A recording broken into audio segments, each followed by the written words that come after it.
Hello student, welcome to YouTube my channel. आप लोग को अपना यूट्यूब चैनल में आप लोगों को सभी लोग को स्वागत।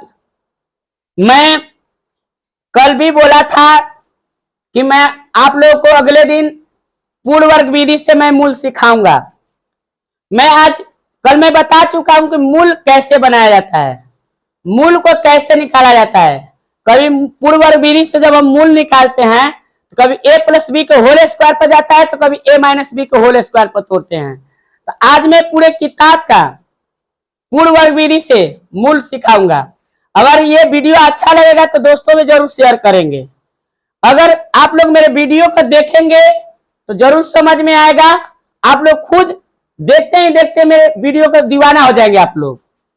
चलो मैं आप लोग को पूर्ण वर्ग विधि से मैं मूल बता रहा हूं कि बाबू पूर्ण वर्ग विधि में अगर पूर्ण वर्ग विधि से मूल निकालना हो तो उसमें सबसे अहम भूमिका डी का होता है।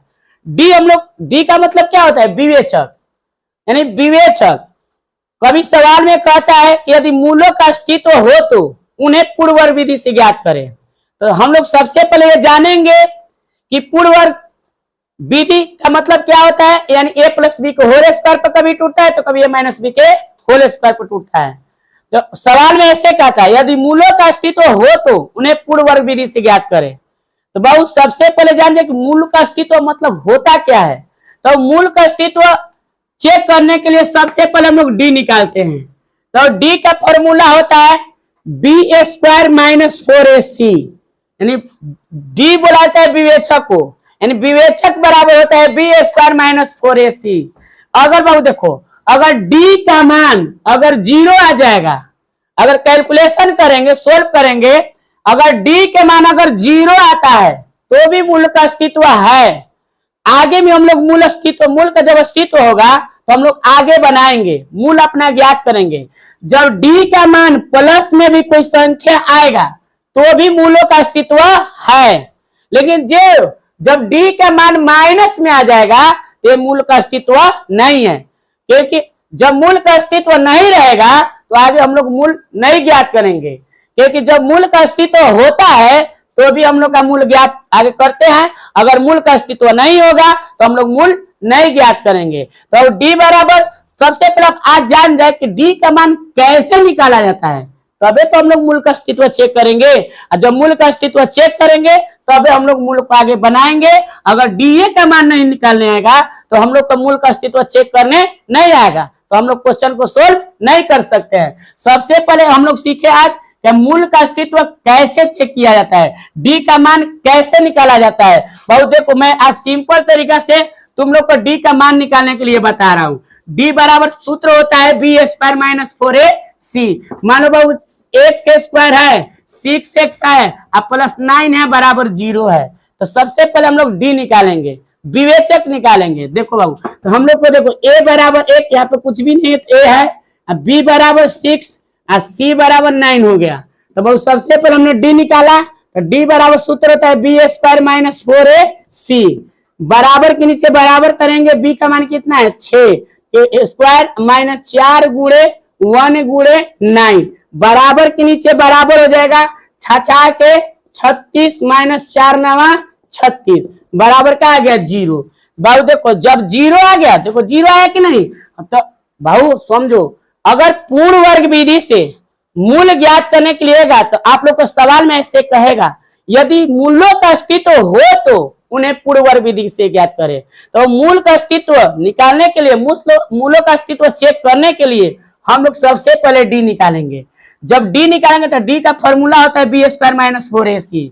जब तक डी निकलेगा नहीं तब तक हम लोग का मूल हम लोग का अस्तित्व चेक नहीं हो पाएगा। तो देखो बहुत, जब डी निकाले, डी का मान कितना है 0। जब डी का मान 0 आएगा तो मूलों का अस्तित्व होगा, पहले मैं तुम लोग को बोल चुका हूं। और जब डी का मान अगर प्लस में भी आएगा तो भी मूलों का अस्तित्व होगा। लेकिन जब डी का मान माइनस में आएगा तो मूलों का अस्तित्व नहीं होगा। एक बात और तुम लोग को बता दे रहा हूं। देखो बाबू, जब डी का मान 0 आएगा, जब डी का मान 0 आएगा तो मूलों का अस्तित्व है। आगे पूर्ण वर्ग विधि से मूल ज्ञात होगा। अब पूर्ण वर्ग विधि से ज्ञात करने का मतलब होता है a प्लस बी के होल स्क्वायर या तो a माइनस बी का होल स्क्वायर। तो जब d के मान 0 आएगा, एक बात और मेरा खास बात सुन लो बाबू, जब d के मान 0 आएगा, d के मान 0 आएगा तो मेरा दोनों जो मूल होगा वह बराबर आएगा। लेकिन जब d के मान प्लस में कोई संख्या आ गया, प्लस में मान लो कोई भी संख्या आ गया, जब हम लोग d निकाल रहे हैं प्लस में कोई संख्या आएगा तो बाबू हमारा जो दो गो मूल निकलेगा उसका आंसर अलग अलग आएगा। यानी कहने के बाद दोनों मूल अलग अलग होगा, और जब d के मान 0 आएगा तो दोनों मूल बराबर होगा। देखो बच्चे, जैसे मैं किताब के में अब आज 4.3 के पूर्ण वर्ग विधि से जितना भी मैथ है मैं सब बता रहा हूँ बारीक से, ठीक है। पहला सवाल कर रहा है न, सवाल दिया है का कह रहे सवाल में द्विघात समीकरण, सवाल कर रहा है बाबू कि द्विघात समीकरण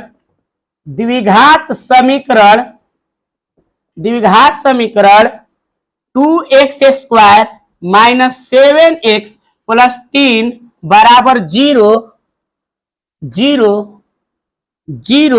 के मूलों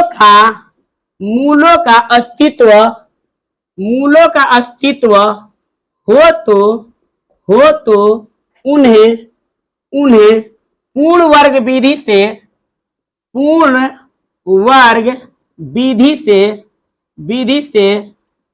ज्ञात करे।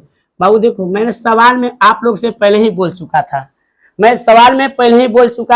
कि बाबू जब कभी भी सवाल कहेगा पूर्ण वर्ग विधि से यदि मूलों का अस्तित्व हो तो उन्हें पूर्ण वर्ग विधि से मूल ज्ञात करे, तो सबसे पहले हमने d निकालेंगे, और d निकाल कर अगर d के मान 0 आएगा तो भी मूलों का अस्तित्व है, पूर्ण वर्ग विधि से नीचे बना देंगे। जब d के मान माइनस में आएगा तो चूंकि मूलों का अस्तित्व नहीं है, आगे नहीं बनेंगे, यानी आगे बनबे नहीं करेगा, उतना ही पे आंसर हो जाएगा। जब d के मान प्लस में कोई संख्या आएगा तो भी मूलों का अस्तित्व है, आगे की ओर बनेगा। लेकिन जब d के मान, और एक बात खास बताओ, जब d के मान 0 आएगा तो मूलों का अस्तित्व है, जब बनाएंगे आगे तो मेरा दोनों मूल क्या आएगा, बराबर आएगा। लेकिन जब d के मान प्लस में कोई संख्या आएगा तो भी मूलों का अस्तित्व है, जब आगे की ओर बनाएंगे तो दोनों मेरा मूल बराबर नहीं आएगा। तो देखो बाबू मैं बता रहा हूं ना, सॉरी यहाँ पर क्वेश्चन में मिस्टेक किया हूं, 3 है, ठीक है। देखो बाबू, तो सबसे पहले हम लोग हल करेंगे ना बबुआ, तो देखो 2x² minus 7x plus 3 equal 0। तो बाबू सबसे पहले चेक कर ले मूलों का अस्तित्व है या नहीं। a बराबर 2, b बराबर -3 सॉरी -7 और c बराबर 3। तो सबसे पहले चेक कर लेते हैं d बराबर होता है b² माइनस 4ac बराबर b का मान कितना है, -7 का होल स्क्वायर माइनस 4 गुणे 2 गुणे 3 हो जाएगा, होगा कि नहीं होगा। देखो तो बाबू सत्य क्या हो जाएगा 49 ना, देखो माइनस के बाद जब 2 बार गुणा करेगा ना तो प्लस ही होता है ना। देखो सत्य 49 माइनस तो माइनस 4 गुना के 8 8 के 24 बराबर कितना 25। बाबू देखो ये 25 आ गया, प्लस में कोई संख्या आया है, बाबू मूलों का अस्तित्व है कि नहीं, मैं पहले ही बोला हूं जब d के मान 0 आएगा तो भी मूलों का अस्तित्व है, जब d के मान प्लस में कोई संख्या आएगा तो भी मूलों का अस्तित्व है, आगे की ओर मूल निकलेगा। लेकिन जब d के मान माइनस में आएगा तो मूलों का अस्तित्व नहीं है, आगे की ओर मूल नहीं बनेगा, उतना ही पर मेरा आंसर हो जाएगा। लेकिन इसमें जब d निकाले हैं तो d के मान प्लस में 25 आया है, तो चूंकि मूलों का अस्तित्व है, तो मूलों का जब अस्तित्व है तो दोनों मूल हम लोग ज्ञात करेंगे। यहाँ पर लिख देंगे चूंकि इसका मूलों का अस्तित्व है। जब मूलों का अस्तित्व है तो हम लोग क्या करेंगे, पूर्ण वर्ग विधि से मूल ज्ञात कर लेंगे। देखो बच्चा क्या है, 2x² माइनस 7x प्लस 3 बराबर 0। कल ही मैंने बताया था कि जब यहाँ पर माइनस आएगा तो a माइनस बी के होल स्क्वायर पर तोड़ेंगे, जब यहाँ पर प्लस आएगा a प्लस बी के होल स्क्वायर पर तोड़ेंगे। और सेकेंड बात बताए थे कि जो b² के जगह पर रखेंगे उसके बगले में उतना ही क्या करेंगे, घटा देंगे। एक बात और मैंने बताया था, b के जगह पर अपने से ऐसा मान रखना है ताकि गुणा करने पे इतना आ जाए। तो देखो बाबू इसको क्या करेंगे, a² a माइनस बी के होल स्क्वायर बनेगा ना बबुआ, यहाँ जब माइनस है तो a माइनस बी के होल स्क्वायर, तो ए स्क्वायर, तो बाबू आखिर में ए स्क्वायर इतना कैसे होगा? देखो अब मैं बता रहा हूँ, देखो क्योंकि रूट 2x और रूट 2x के 2 बार गुणा करेगा तो 2x स्क्वायर ऐसे नहीं करेगा बुआ। रूट 2 में गुणा करेगा तो कितना होगा 2, और x में गुणा करेगा x स्क्वायर। तो बाबू ए स्क्वायर है तो ए स्क्वायर यानी रूट 2 के होल स्क्वायर हो जाएगा ए स्क्वायर माइनस 2, ये मेरा ए ना हुआ, माइनस 2a। अब बी की जब ऐसा मान रखो, ऐसा मान रखो, ऐसा मान रखो कि मेरा सिर्फ -7x आ जाए ना, तो वो बी के जब अपने से ऐसा मान रखना है तो बाबू बोलो यहाँ पर मैं 7 बटा में 2 रूट 2 लिख सकता हूँ, क्योंकि 2 रूट 2 से 2 रूट 2 कट जाएगा तो 7 -7x आ जाएगा। तो देखो बाबू ए स्क्वायर माइनस 2ab अब प्लस ये मेरा बी है ना बबुआ, ये ना मेरा बी है, प्लस क्या होता है बी स्क्वायर हो जाएगा ना, बी मेरा यही है ना। जितना बी स्क्वायर के जगह पर रखे हैं इसके बगलिए में उतना ही क्या कर देंगे, हटा देंगे, 7 रूट 2 के होल स्क्वायर ना। अब का प्लस 3 बराबर क्या हो जाएगा 0। देखो बच्चा मैं फिर एक बार इसको रिपीट कर रहा हूँ बाबू, जब यहाँ पे माइनस है तो ए माइनस बी के होल स्क्वायर पर टूटेगा, तो बच्चा देखो ये ए स्क्वायर होगा -2ab प्लस बी स्क्वायर, और जो बी स्क्वायर पर जगह पर रखे हैं उतना ही इसके बगल में क्या करेंगे, हटा देंगे। अब प्लस 3 बराबर क्या होगा 0। बाबू देखो तो ये क्या इतना बराबर क्या हो जाएगा, ये मेरा सूत्र है कि नहीं है, a square minus 2ab plus b square यानी a माइनस बी के होल स्क्वायर होता है कि नहीं, यानी a square minus 2ab plus b square किसका सूत्र है, a माइनस बी के होल स्क्वायर। बाबू जी आप माइनस है क्या लिखेंगे, माइनस 49 बटा में 2 दूना के 4 दूना के 8, अब प्लस में क्या होगा 3 बराबर 0। अब देखो कितना लड़का लड़की यहाँ पर सस्पिशन होगा कि 49 बटा में 8 कैसे हुआ, तो देखो बच्चा 7 बटा में 2 रूट 2 के होल स्क्वायर का मतलब होता है कि 7 को 2 बार गुणा करेगा, ये 7 गुणे 7 अब बटा में इसको 2 बार गुणा करेगा, होल स्क्वायर ना है, होल स्क्वायर का मतलब होता है इसका भी 2 बार गुणा और इसका भी बटा में भी 2 बार गुणा, 2 रूट 2 गुणे 2 रूट 2। तो देखो 7 क्या हो गया 49 बटा में देखो 2 दूना के 4, इसके समतिर भी 2 हो गया 4 दूना के 8, होगा कि नहीं होगा, होगा ना बचवा। तो देखो बाबू अब ध्यान से समझो, देखो यहाँ पर बाटा में कुछ भी नहीं है तो 1 है, यहाँ बाटा पर क्या है जोड़ घटाव कर लेंगे हम, रूट 2x माइनस 7 बटा में 2 रूट 2 के होल स्क्वायर माइनस 8 एक का लघुत्तम 8 हो जाएगा। तो देखो ये 49 हुआ अब प्लस 3 के 24 बराबर 0 हो जाएगा, होगा कि नहीं होगा बोलो। अब देखो बाबा यानी रूट 2x माइनस 7 बटा में 2 रूट 2 के होल स्क्वायर माइनस क्या हो जाएगा बाबू 25 बटा में 8 बराबर 0, होगा ना बच्चा। हम बताए थे ना मूल ज्ञात करने के लिए x का मान को अकेला करेंगे, जब इधर -25 बटा 8 है बराबर के उधर जाएगा तो प्लस हो जाएगा, यानी कितना रूट 2x माइनस 7 बटा में 2 रूट 2 के होल स्क्वायर बराबर 25 बटा में 8, होगा कि नहीं होगा। अब देखो जब यहाँ पर होल स्क्वायर है, देखो मूल ज्ञात करने का मतलब कि हमको x का मान निकालना है, तो जिसका मान निकाल उसको अकेला करेंगे, जब इसका स्क्वायर इधर जाएगा तो क्या हो जाएगा रूट में होगा, यानी कहने का मतलब देखो रूट 2x न माइनस 7 बटा में 2 रूट 2 बराबर होगा और रूट हो जाएगा इधर कितना हो जाएगा 25 बटा में 8। ये भी तुम लोग को केयर करना है बच्चा, कोई लड़का लड़की क्या करता है ना, देखो जैसे x स्क्वायर बराबर 25 बटा में 8 है ना, तो कौन लड़का लड़की ऐसे करता है x बराबर 25 बटा में 8, ये सबसे बड़ा मिस्टेक हो जाता है। जब इधर से स्क्वायर हटेगा तो पूरा पर न रूट आएगा बबुआ, तुम लोग को पूरा पर रूट करना है, समझ में आ रहा है बच्चा। अब देखो पूरा पर आज देखो बाबू मूल का मतलब होता है, जब हम देखो मूल का मतलब होता है x का मान निकालना है, x का अकेला मान करना है बबुआ ना। तो देखो अगर कोई x के मान हम लोग अकेला करेंगे, हम मूल वाला नियम से अगर बाबू कोई भी चीज अगर मूल निकालेंगे, जब इसमें से रूट में से बाहर निकालेंगे तो प्लस माइनस दोनों लिखाएगा, प्लस माइनस दोनों लिखाएगा ना। तो देखो रूट 2x माइनस 7 बटा में 2 रूट 2 बराबर प्लस माइनस 5 बटा में 2 रूट 2 हो जाएगा, क्योंकि देखो 25 का वर्गमूल 5 होगा, 8 का वर्गमूल 2 रूट 2 होता है ना, कैसे 8 का वर्गमूल 2 रूट 2 होगा, देखो 25 का तो वर्ग याद है, 25 का वर्गमूल 5 होगा और 8 का वर्गमूल देखो बाबू, 8 का जब हम लोग निकालेंगे, 8 को खंड करेंगे तो 2 होगा ना, तो ये 2 में से 2 आइए गया, तो अब ये 2 नहीं है तो इसी में ना बचेगा बबुआ। तो इसे 25 8 के मान 2√2 हो जाएगा। अब मूल हमारा कितना आंसर होता है 2 एक बार यहाँ से प्लस वाला लेंगे और एक बार इसको माइनस वाला लेंगे।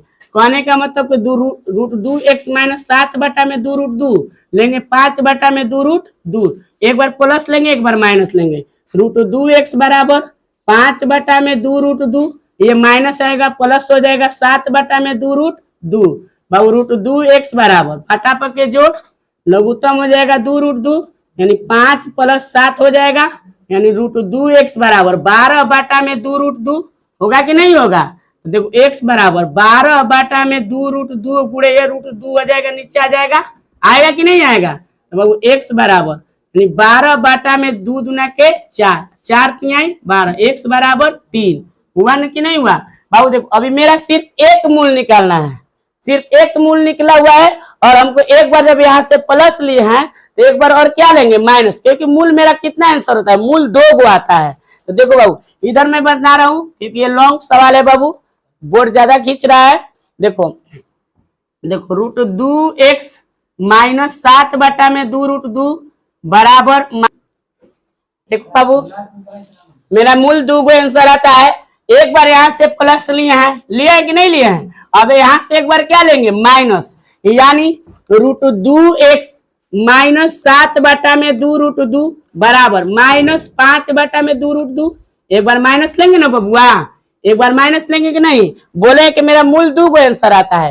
एक बार जब यहाँ से प्लस लिए हैं तो एक बार और क्या लेंगे माइनस, माइनस लेंगे ना, यानी √2 x बराबर माइनस 5 बटा में 2√2 और यहाँ पर माइनस है तो इधर क्या आ जाएगा प्लस 7 बटा में 2√2 यानी √2 x बराबर एलसीएम हो जाएगा 2√2, ये -5 होगा। ये सब तो तुम लोग को आ रहा होगा, बेस्ट चीज है, प्लस होगा ये इसमें भागा हो तो फिर ये 7 होगा, यानी √2 x बराबर 2 बटा में 2√2 यानी x बराबर 2 बटा में 2√2 गुणे √2 हो जाएगा, तो x बराबर 2 बटा में 4 होगा, ये तो कट जाएगा 1 2 x बराबर 1 बटा में 2 हो जाएगा। इसलिए क्या होगा बबुआ मूल बराबर मेरा क्या आंसर आ जाएगा, देखो तो एक है 3 है 1 बटा 2 हो जाएगा, मेरा क्या हो गया आंसर। भाई सबसे पहले समझो, देखो मैं कहां से कैसे बनाया हूं, देखो बच्चा सबसे पहले फिर मैं एक बार तुम लोग को बता दे रहा हूं। भाई अगर कोई भी सवाल हो, अगर कहेगा कि पूर्ण वर्ग विधि से मूल ज्ञात करें, तो उसमें कहेगा यदि मूलों का अस्तित्व हो तो उन्हें पूर्ण वर्ग विधि से ज्ञात करें। मूलों का जब अस्तित्व हो तब ना, तो मूलों का अस्तित्व चेक करने के लिए सबसे पहले हम लोग डी का मान निकालते हैं। तो डी का मान निकालने के लिए डी बराबर फॉर्मूला होता है, डी बराबर फॉर्मूला होता है कि b² - 4ac। सबसे पहले इसका मान निकालते हैं। अगर डी के मान 0 आएगा तो भी मूल का अस्तित्व होगा, और डी के मान माइनस में आएगा तो चूंकि मूलों का अस्तित्व नहीं होगा, लेकिन जब डी के मान प्लस में भी कोई संख्या आएगा तो भी मूलों का अस्तित्व होगा। तो देखो बाबू मूलों का अस्तित्व तो है, तो देखो सबसे पहले हम कल बताए थे कि जब यहाँ पर माइनस आएगा तो a - b के होल स्क्वायर, जब यहाँ प्लस आएगा तो a + b के होल स्क्वायर पर बनेगा। तो देखो बाबू सबसे पहले हमने मूलों का अस्तित्व चेक किया, क्योंकि कह रहा है मूलों का अस्तित्व हो, देखो बाबू करे मूलों का अस्तित्व हो तो इन्हें पूर्ण वर्ग विधि से ज्ञात करे। तो बाबू जब मूलों का अस्तित्व हो तो जब पूछा है तो सबसे पहले हमने डी निकाला है, डी तो निकलबे करेगा, डी निकाला, डी का मान प्लस में आया है तो मूलों का अस्तित्व है न। देखो बात जब 0 आता है तो दोनों मूल मेरा यहाँ पर बराबर होता है, लेकिन जब 0 नहीं आया है तो दोनों मूल मेरा बराबर नहीं आया है। तो देखो बाबू सबसे पहले मैं तुम लोग को मैं बता दिया हूँ, पूरा क्वेश्चन ये सोल्व हो चुका है। सबसे पहला पार्ट मैंने यहाँ से यहाँ तक पूरा बनाया हूँ, उसके बाद ये मेरा है, इसके बाद ये वाला है ना बाबू, एक पार्ट मैंने तुम लोग को बता दिया। मैं फिर आगे कल आगे कल फिर 4.3 का जितना भी मैथ होगा मैं इसको सॉल्यूशन करूंगा। मैं आज बता दिया हूं कि डी का मान कैसे निकाला जाता है। देखो मैं छोटा छोटा और तुम लोग को सवाल बता दे रहा हूँ, जैसे कभी कभी परीक्षा में आता है विवेचक ज्ञात करने के लिए, तो सिर्फ हम लोग विवेचक ज्ञात करेंगे। ये तो समझ में आ गया होगा, ये 4.3 का क्वेश्चन नंबर पहला था ना, इसी बेस पर सब लोग बनाएगा, सारा पूर्ण वर्ग विधि से मूल ज्ञात हो जाएगा। देखो आज मैं तुम लोग को फिर एक और सवाल बता दे रहा हूँ जो परीक्षा की दृष्टि से वीवीआई क्वेश्चन है, परीक्षा में पूछता है। परीक्षा में देता है कि विवेचक ज्ञात करें, तो किताब में तो हमारा विवेचक ज्ञात करने के लिए नहीं बोला है, बट क्वेश्चन कहीं भी नहीं है कि विवेचक ज्ञात करें, एनसीईआरटी के बुक में नहीं दिया है विवेचक ज्ञात करने के लिए, बट केवल मूलक का अस्तित्व हो तो उन्हें पूर्वर विधि से ज्ञात करें। तो उस समय हम लोग डी का फॉर्मूला, विवेचक का फॉर्मूला यूज करते हैं। तो बाबू कभी कभी परीक्षा में तुम लोग केवल देता है विवेचक ज्ञात करें, तो विवेचक को डी से सूचित किया जाता है। कभी कभी परीक्षा में देता है कि विवेचक ज्ञात करें, विवेचक, विवेचक का मतलब होता है बड़ा डी, विवेचक ज्ञात करे, कभी कभी कहता है विवेचक, विवेचक ज्ञात करे। तो विवेचक ज्ञात करने के लिए विवेचक बराबर सूत्र होता है बी स्क्वायर माइनस 4ac। कभी कभी यही देता है, केवल विवेचक ज्ञात करने के लिए कह देता है। देखो बच्चा, मैं आप तुम लोग को विवेचक सिखा रहा हूँ। विवेचक सिर्फ 2 नंबर का सवाल आता है परीक्षा में, कभी कभी 2 नंबर का सवाल दे देता है। जैसे मैं बता रहा हूँ, देखो करता है ऐसे, देता है सवाल, द्विघात समीकरण, द्विघात समीकरण 2x square plus 8x plus 4 बराबर 0 हो तो इनका विवेचक ज्ञात करें, विवेचक ज्ञात करें। तो बाबू विवेचक ज्ञात करें, तो विवेचक ज्ञात करने के लिए फॉर्मूला होता है डी बराबर बी स्क्वायर माइनस 4ac। बाबू विवेचक ज्ञात करने के लिए कहा है, तो विवेचक बराबर फॉर्मूला होता है बी स्क्वायर माइनस 4ac। तुम ही लोग बताओ बच्चा, अगर हम तुम लोग को कह देंगे चोखा बनाओ, तो चोखा बनाने के लिए बहुत सारे सामग्रियों की आवश्यकता होती है। उसी प्रकार विवेचक ज्ञात करने के लिए कहा है, तो विवेचक ज्ञात करने के लिए हमको बी चाहिए, ए चाहिए, सी चाहिए। बी रहेगा, ए रहेगा, सी रहेगा, तबे विवेचक ज्ञात होगा। तो मेरा इसमें बी भी दिया है और ए भी है और सी भी है, तो हम लोग विवेचक ज्ञात कर लेंगे। सिंपल बात है। विवेचक ज्ञात करने के लिए बोला है तो लिखेंगे विवेचक बराबर, नहीं तो इससे पहले लिखना है तो समझने के लिए लिख लो, ए बराबर 2, बी बराबर 8, सी बराबर 4। तो इसलिए क्या बराबर, विवेचक बराबर, तो विवेचक बराबर फॉर्मूला होता है विवेचक बराबर बी स्क्वायर माइनस 4ac बराबर के नीचे क्या हो जाएगा, बराबर बी का मान कितना दिया है 8, तो 8 के स्क्वायर होगा -4 गुणे ए का मान 2 गुणे सी का मान 4, 8 8 64 माइनस 4 दूना के 8, 8 6 के 32 बराबर कितना हो जाएगा 32। ये मेरा क्या हो गया आंसर। बाबू कभी कभी सवाल में तुम लोग से विवेचक पूछता है, तो विवेचक हम लोग ऐसे ही ज्ञात करते हैं। और मैं हार्ड कल में जितना भी विवेचक होगा मैं खोज कर लाऊंगा, सारा विवेचक को बता दूंगा। जितना पिछले साल में, चाहे 2 4 साल 5 साल के अंदर जितना भी विवेचक पूछा है परीक्षा में, कल मैं इस बोर्ड के स्क्रीन पर क्वेश्चन लिखूंगा और सारे विवेचक को बता दूंगा। और कल मेरा पूर्ण वर्ग विधि का अंतिम मूल चैप्टर, माने जितना चैप्टर में पूर्ण वर्ग विधि से मूल ज्ञात करना होगा, सभी सारे क्वेश्चन को सॉल्यूशन करा दूंगा। अगर मेरा ये बाबू वीडियो अच्छा लगा होगा तो इसको सब्सक्राइब करेंगे, बेल आइकन बटन दबा देंगे और शेयर करेंगे अपने दोस्तों में। इतना ही कहकर जय हिंद, जय भारत।